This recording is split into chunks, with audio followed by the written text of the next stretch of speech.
Hi friends, I'm Tanya Kazi. As a yoga and meditation teacher, as well as an avid student of positive psychology, both in my undergraduate years and now in my master's program, where I'm studying happiness science, and as a student of Sufism for the last 14 years, I feel these modalities have really lent a very powerful lens to me in how I now navigate my life. Very recently, I felt as if I was stuck between a rock and a hard place. The demands of my life, both professional and personal, had amplified such that I felt I had to be in 4 different places at the same time. And they were all in very different locations across the globe. I felt stretched for time. I felt compromised with my health because I had too much to do in too little time, and I could feel the effects of that on my health. And I also noticed how it affected my mental and inner peace. And I thought to myself, what have all these amazing modalities taught me?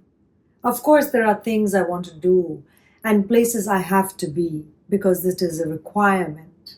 It is a necessity. But I can't be in all those places and I cannot do all those things because time is limited. And because I only have so many resources to do all those things, both internally and externally. So I thought, what would Sufism teach me? What would psychology tell me? What would yoga and meditation lend at a time when I am really stuck between a rock and a hard place?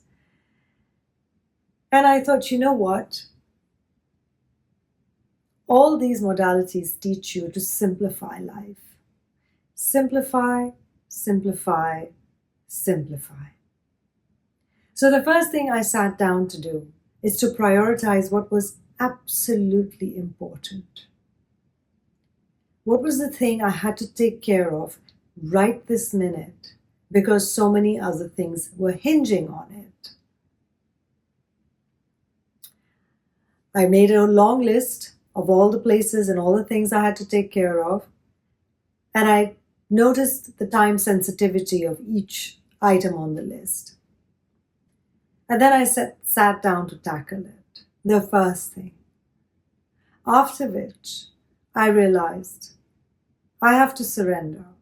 I can only do that which is time sensitive and that which I can do.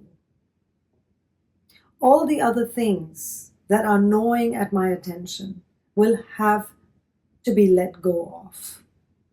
And that's very hard for us to do because we want to be so many things for so many people, and we have to show up in our life at different times because it is the requirement of our lives in those times. However, there's only so much you can do without it starting to affect your life. And I realized that if I had overstretched myself, I was bound to affect my health and my inner well-being. And if I'm not well, no matter where I show up, I'm not going to be spreading wellness or being a source of balance when other people are relying on me for it or are expecting it. Rather, I will just be fragmented, myself, discombobulated, and that's exactly the energy that I'm going to start spreading around me. So I decided to slow down. I decided to simplify. I decided to strike out of the list even the things that felt very pressing and that I felt I had to do, but that I simply couldn't. And this is not defeat. This is perhaps wisdom and maturity.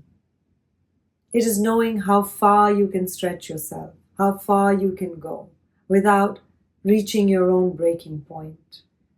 Because at that point, you're not of much use to anyone, not even yourself. And that's what I wanted to share, the wisdom of simplification. Take what is absolutely necessary, that upon which many things are dependent, and that is time sensitive. Address that now. But please be kind to yourself, and please be compassionate, and please be patient with yourself. Rome was not built in a day. We're not supposed to do it all. As it is, the lives that we are living right now, we are doing way more than ancient man ever had to do in the course of a 24-hour day. We're doing a lot more. So I think it's really important to zoom out a little bit, take stock, take a moment, and prioritize what is necessary for you to take care of, and learn to let go of that which you can release for your own peace of mind. Because ultimately, that is the most important thing, that is the most valuable currency, your peace of mind. So when you feel yourself called in too many different directions, to do too many different things, understand that in order for you to be effective and efficient and useful, you have to show up with resources, internal resources, with your ability to be of use to the circumstance that you are walking into. And if you are not, because you have overstretched yourself, then please learn to respect yourself. This is not failure, this is self-respect. This is knowing one's boundaries, understanding and respecting one's limitations. And in the long run, this awareness does not make you weak. It makes you stronger. Because when you show up with resources, do the things that are priorities, that are important, you will have an impact. You will be a catalyst, a game changer.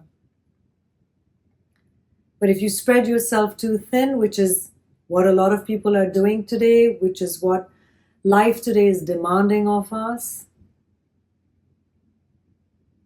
we're not going to bend, we're only going to break in such circumstances. So my humble teaching to myself and to us is to be gentle and to be kind and to be forgiving of yourself and to give yourself permission to be human, to let go, to release, to relax, to say, you know what, I'll take care of what is important right now. But the other things that also seem important, however may not be as time sensitive, will have to be let go of. Will have to be let go.